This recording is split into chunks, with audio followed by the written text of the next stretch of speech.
today we would be going into the life of an actress that, yes, you love. She's a beautiful, wonderful actress. I've seen a couple of her movies on YouTube. And today is that day where we'll just get up close and personal, have like a one-on-one with her.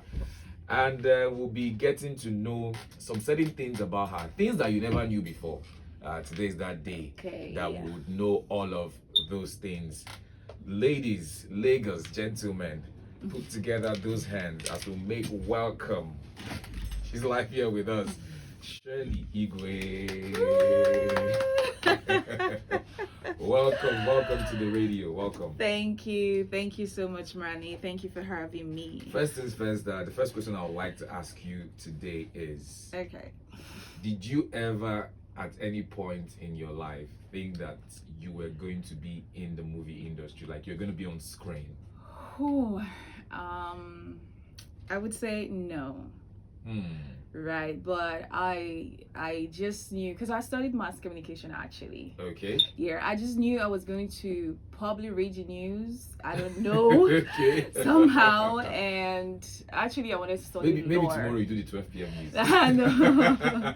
Actually, I wanted to study law, but my dad said, okay, I don't see you talking too much in court. You know, Okay. why don't you just go reading news, because he was so much in love with CNN. So he wanted one of his daughter. You know how you wish your daughter will, be up there and doing something. But yeah, but I really didn't envision acting. I didn't envision actress.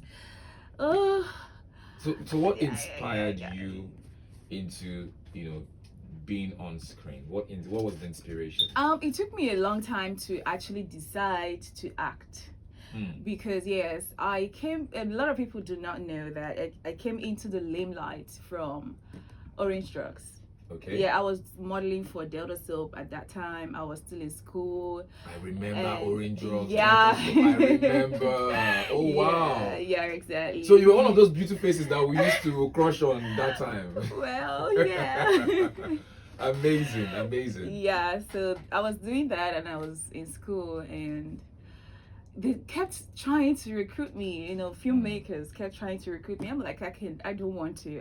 I do not want to, because it seemed like it was a lot of stress. Okay. And my dad is not tilted to that side of, he feels like it's a little bit too exposed for me, because he sees me as a calm and quiet person. But I think you mentioned your dad like 3 times. Would you call yourself a daddy's girl?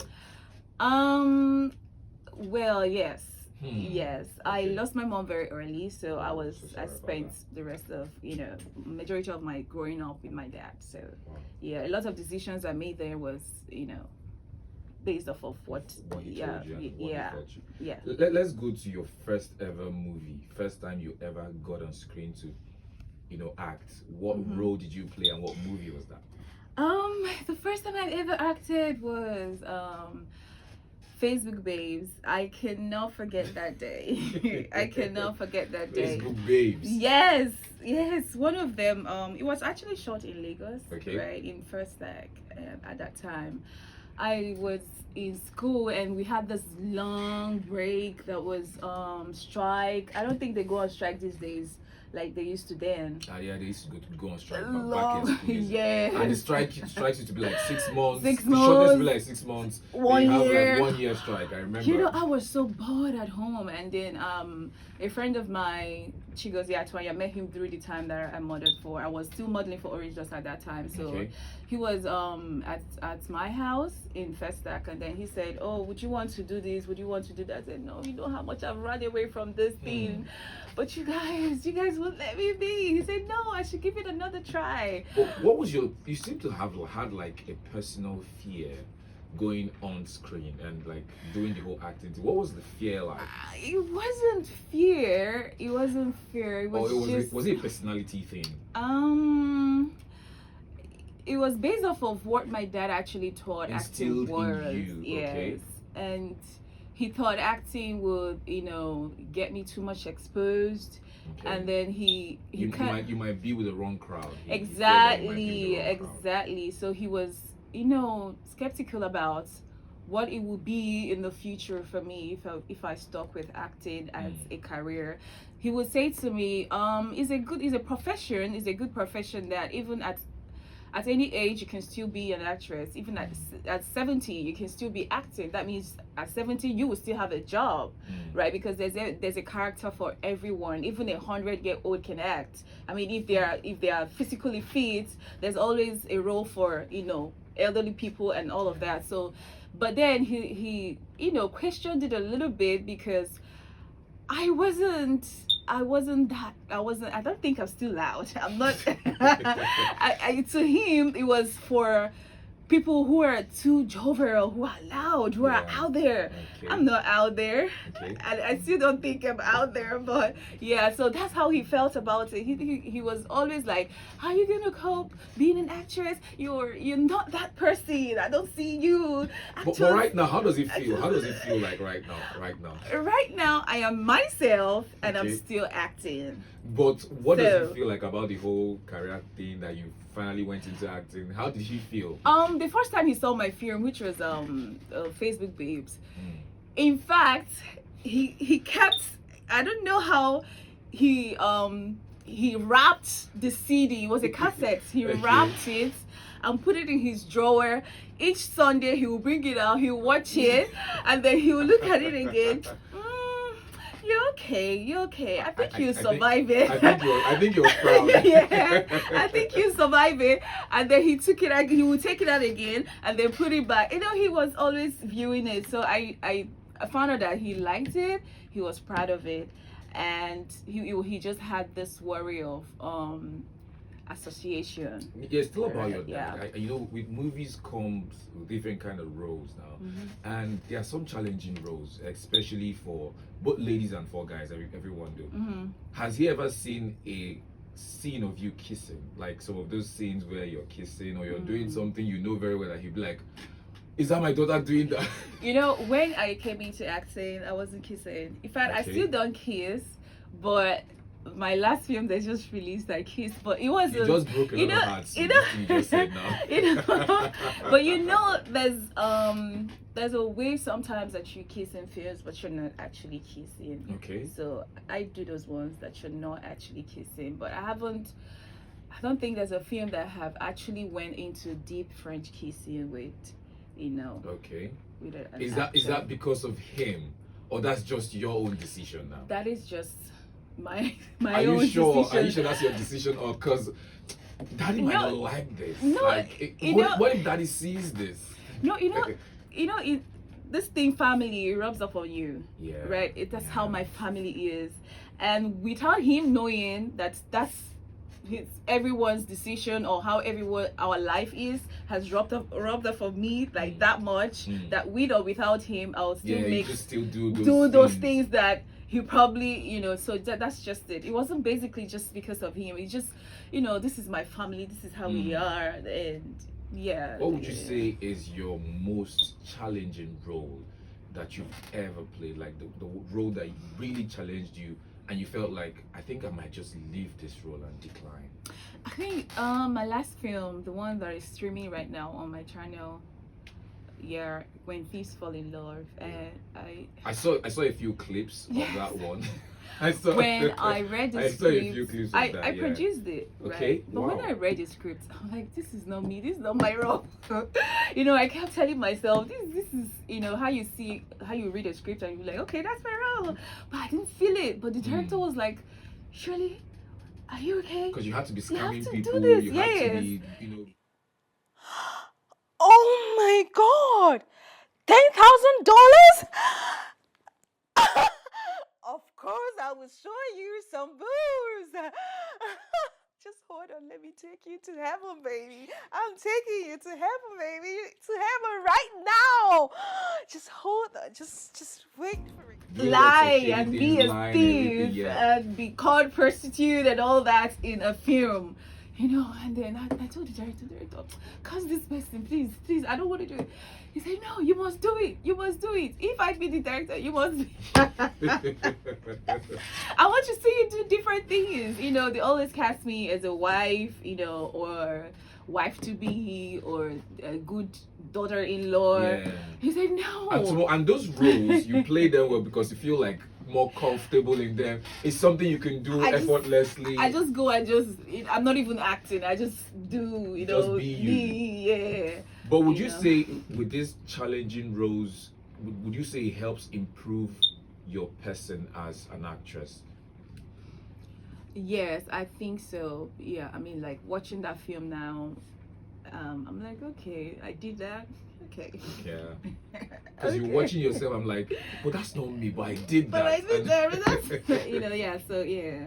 All right. Let's talk about, since we're talking about the latest movies, let's talk about some of the movies you've shot and your favorite people to work with, in the movie industry. I'm sure, actresses or actors, they have people, I won't call them clique, but they have people that they love to work with, yeah. people that they're comfortable working with.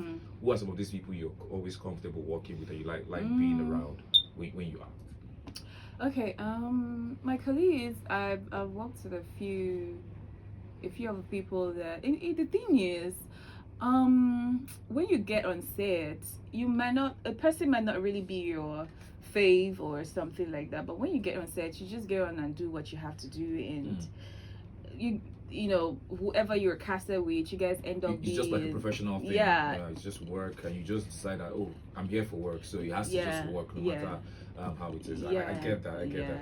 Have you ever declined a role, and why?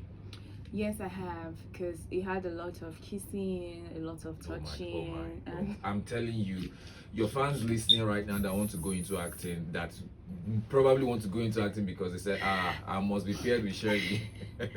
They are disappointed right now. Wrong move. Wrong move. They are disappointed right now.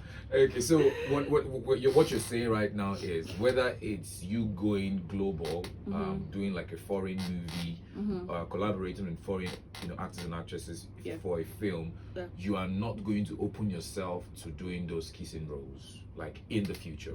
It's not something you just see yourself doing. It depends. It depends on what the film carries. Yeah. Now we're talking numbers. Are we talking numbers?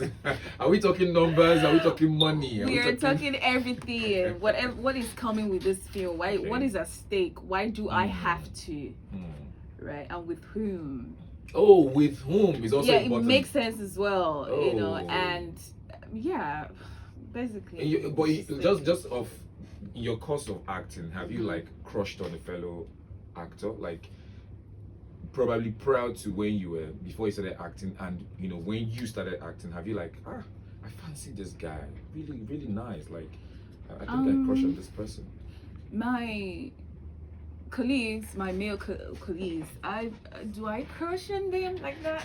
No, not really. Come on, we've seen people find love in acting, in Nollywood. Yes, in Nollywood, of course there is people find love while acting. So you've never like had anyone that you've acted with and you're like, you don't need to mention the name, but probably had someone that like, I think I fancy that guy. It's really cool, but maybe you don't know the status of this person, or he probably has a thing with some other person. Has it ever happened before? No. No, but I do like a few persons. I mean, how they present themselves. Okay, please, can we just get a few names? Their fans, how they present themselves as well in the industry, and how far they've come, how happy I am for them. Not like I'm crushing on them based on sexual appeal. Okay, yeah. About some of the challenges you have faced in the movie industry in time past, or probably even recently, starting with filmmaking now. You told me earlier that you've produced movies, you've produced your own. So that's some of those challenges you faced, that you would also use to advise other people going into the film industry right now to know that these things are real, these things are happening. Nollywood won't tell you about these things, but these things are there, they're happening. It depends on where you want to look at it from, the aspect you want to look at it from. I would say people who are coming to invest in Hollywood, right? And not just people coming to invest. Okay. You as a producer of movies, the challenges you have faced personally. Oh, Okay. So far, I think I would say budgeting. Okay. Because you will in your head you will have a rough budget and Like this movie is gonna cost 10 million or 20 yeah, million or yeah, something. But when you start, yeah. you feel like, nah, Yeah. I've not even. You haven't gone halfway, Wow. and then you still have to do your promotions, Hmm. right? So don't just think it's a very good business, right? But don't just think it's a work in the pack. You have to prepare yourself for it. It's a big business. Yeah, if you dive into it like a shark, you will eat like a shark. But then, so if you just dabble, yeah, it will swallow you. That is star-studded, Hmm. or a movie with a good story with less, just not random people. You see, the thing is, a movie makes a star, Okay. and a star also makes a movie, right? You can have a star in a film, and they'll have their impact in that film, right? And then you can have a film that will give you stars from the film. So it all just depends on what you're looking at. It all just depends what you're looking at.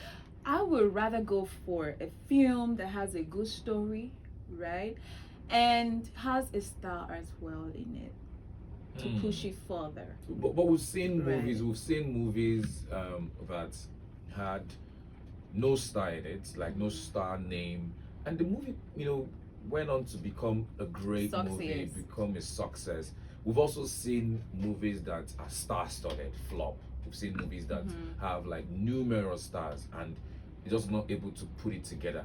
What would you say is the result? Would you put it down to the director not doing his job well, or the producers not, or the storyteller, or what's the? It's the producer not picking the right script to work Okay. on, right? And the scriptwriter not being able to really deliver. And if you make your film star-studded, right? There's expectation, and if your movie doesn't cut that expectation, then it's a flop. So yeah, in that situation, I just feel if you're making a film randomly with people that you want to create, you create stars. You want to create stars with your film. At least have one star power that will push your film further. Except maybe you're going to streaming platforms like Netflix, who don't really care if there's a star in it or not, as long as it's a good story and the actors in it are performing well. Yeah. Right. So other than that, just have a star who's going to push your film for you, because depends on the platform you're going with it anyways. All right. Yes. Now, what are some of the things you would say to someone going into the movie industry right now? Like something very well that Nollywood will prepare you for, but hey, you've got to be prepared for this. You might be thinking you can't, because I hear this a lot from a lot of people come out to say that there's so much money in the film industry, Nollywood industry. Once I start acting, I will be a millionaire. Once I start acting, I'm big, I'm this, And because we see a lot of people on Instagram, ladies to be precise, mostly ladies, lady actresses, we see them coming out with their flashy cars, opening houses, doing a lot of big stuff. And it feels like people are tilting towards that, acting thing, like, because there's so much money in it. What would you say to that person that wants to go into 2025 now, or has that mindset of going into the movie industry this year? That these are some of the things you should prepare your mind for as you go into Nollywood. What is the person coming for? Are you coming because this is your passion, you really want to do it? Or you're coming to follow suit with the crowd of things that is happening on Instagram? So you really have to consider what you want to do in Nollywood, right? Because that's where you head to, right? So it's all different, right? You can be in Nollywood for 5 years and not have a housewarming or drive a flashy car. Yeah. But you can also be successful as well. Yeah. Right, but you can just be there in 1 year and again, it depends on what people see as success, or what you define as success again. Exactly. Because to some people, success is making a lot of money, while to other people is having accomplished goals and some of things that they've set out the for themselves. passion. Yeah. Right. So it just depends what you have in mind for yourself when you're coming to Nollywood, because what you have in mind is what you get. If you're coming to say, oh, I want this 2025, I want to drive a C-Class or a Range Rover. If you do 1,000 films this year, it's not going to get you that. Right? So you have to figure out how to get that yourself. Right? So whoever is driving whatever car, and I want to see the films that they've done, and you know, I can say, okay, how much were they paid? Is it a Netflix film? Okay, what was the budget? And yeah, that way you can say, okay, how many of it did they actually do? That they have a housewarming in 1 year, you know. So at the end of the day, you have to have what you want to do in your mind, and then if you come to Nollywood, and then you find your way around it. A lot of people have, you know, complained that in the Nollywood industry that there's still this, you know, sex for roles and harassment, people, both men and women, you know. Have you ever faced that in any way, and would you like to speak about it? How did you handle yourself if, you know, in that situation? That was before. Now it's a lot lighter. Okay. There's nothing like that existing as long as I'm concerned. Okay. Yeah. At the time that's good to know. Yes, at the time, like, you know, life has evolved. Everyone has evolved, right? But then back then it was like a few people were doing film. Now like it's an open market. There's a lot of platforms out there, so you can, if you want to stay somewhere and have a relationship with somebody and have them project you, and you want to be in their film, that's your decision. But that doesn't mean that that's the end of that's what every other person has to face. You know, people, you come to a place and then you decide on what you want to do. Right? If you want to say, oh, this person is my boyfriend, I want him to be the only one projecting me, he's a filmmaker, I trust him to push me out there so I can be popular, go for it. It's your decision to make. Right? It's not anybody's and then if you feel, oh no, I don't know this person well enough, I can't, you know, because people do marry. There's an actress who, I'm not going to call names, but met a producer, the filmmaker, and then they weren't dating at the point, but they were just projecting, he was just projecting her, and then they ended up married. They have a kid together right now. So it just all depends on how you want to move, you know. But then if you come and say, okay, I want this to be this way, certain way, and that's how you're going to go about it, and that's it. At the time I came, there was a lot of sexual harassment going on, but I didn't face it because I did for one day go seeking for a role in a film. Okay, so I always get called on. Okay, it happens most times during the audition, when people like pursue auditions a lot, people like go seeking for. Yes, and even after audition, some people will go further to want to get it. That's not how I came into the industry. I get called on. Shirley, where are you? Can you do this? Can you? And then sometimes I say, oh, I can. Oh, sometimes I say, okay, let me try. So that's how I came into the industry. So some people might have had it differently, you know, and a lot of that happens, but not anymore this time. Not anymore, because there's a lot of production going on. There's a lot of platforms right now. So if you pin yourself down to doing that, okay, someone is sexually harassing you, and you probably called for it. Because I mean, if you go for an audition, do your thing. Now most times it's even online. Most times you don't even have to physically go there, except maybe you want to read, you want to hear your voice naturally. But right now it's online. You submit it, do a video, and you submit it online. But if you're going further to follow up on somebody and you're pushing, you're asking for something, and they will ask you for something in return.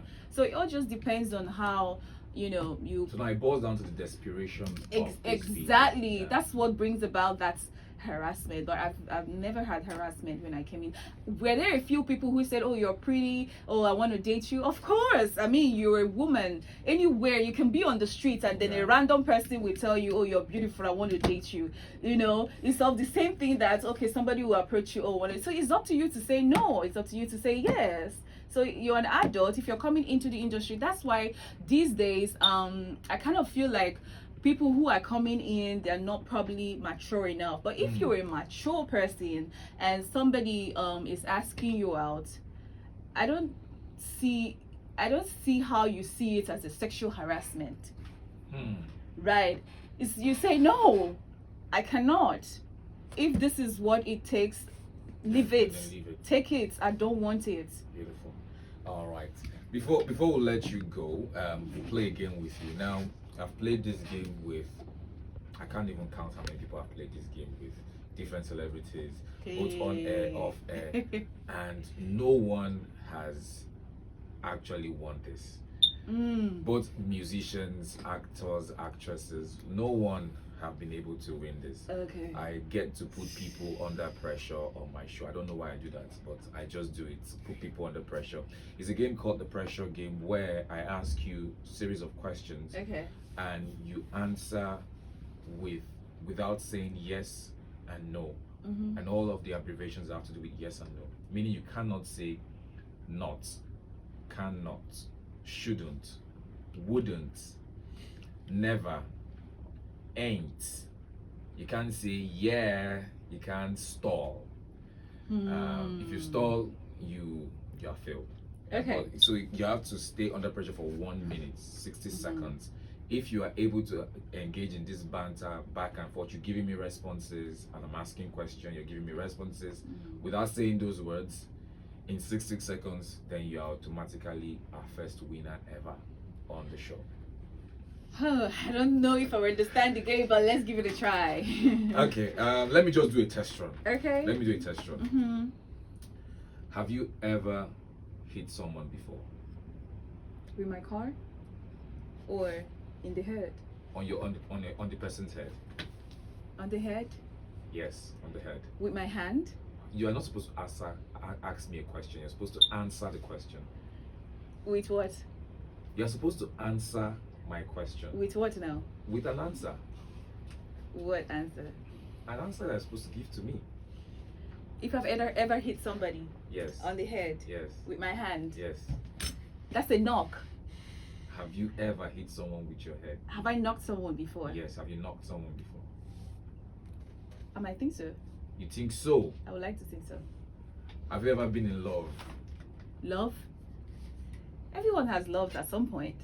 How did you feel when you had your first heartbreak? Terrifying. So if you're going through a road and you see a place saying imbeciles only, would you enter? Imbeciles only? Why would I enter? I'm not an imbecile. Not. Oh, okay. Oh, that's the game. Yeah. Okay, now I get it. Now you get it, yeah. yeah. I get So, it. okay. So, are you ready? Okay, so before that, I was doing fine. Yeah, you were doing fine, but you're not supposed to be asking. No, you're not supposed to ask a question. Okay. You're supposed to answer the question, not ask. I will be the one doing the asking. Okay. You'll be the one doing the answering. Okay, let's go again. All right. So we got 60 seconds to do this. Are you ready? Yeah. You can say yeah. Okay. Oh. Okay. Shirley officially is ready to be under pressure. Okay. Do you believe in love at first sight? Love at first sight do happen. No, that's not the answer to my question. Do you believe in love at first sight? It happens. Whether I believe it, it happens. Has it happened to you? If it has happened to me, maybe. You can't even say maybe. No, you said No, not. No. You said not. No. You just Oh, I said thought you were asking me a question. Oh no, I thought you were going off and you're asking me.